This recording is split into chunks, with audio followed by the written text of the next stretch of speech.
असां इमाम आज़म जा मुक़ल्लिद फ़िक़्ह असांजो हनफ़ी कहिड़ो फ़िक़्ह हनफ़ी असांजो इमाम कहिड़ा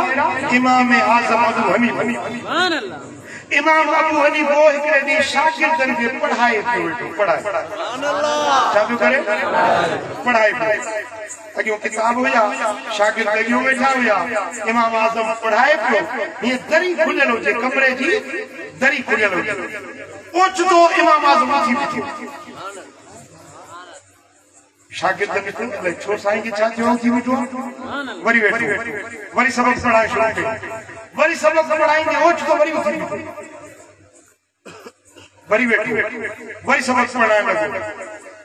खड़ी खड़ी उठे वरी वेहे वरी उठे वरी वेहे माण्हू आख़िर तालिबन पुछो साईं केवला का तकलीफ़ आहे को मसलो आहे या पेट में सूर आहे छा माजरा आहे तव्हां घड़ी घड़ी उथो वियो था जी पुट ॿियो कुझु कोन्हे दरी खुलियल आहे न ॿार रांद था खेॾनि पिया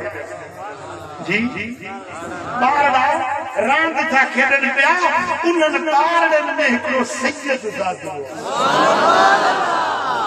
सैयदनि जो बचड़ो आहे उहो रांद थो खेॾे जेॾी महिल खेॾंदे दरी जे अॻियों थो अचे त मां अबू हनीफ़ो अदब में उथी थो बीहो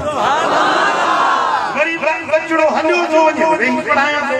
वरी सैयद ज़ादो अॻियों थो अचे त अदब में उथी थो बीहो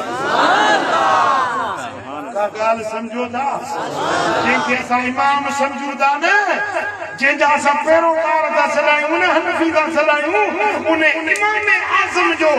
नबी जे बच्चनि जो केॾो अदब केॾो प्यार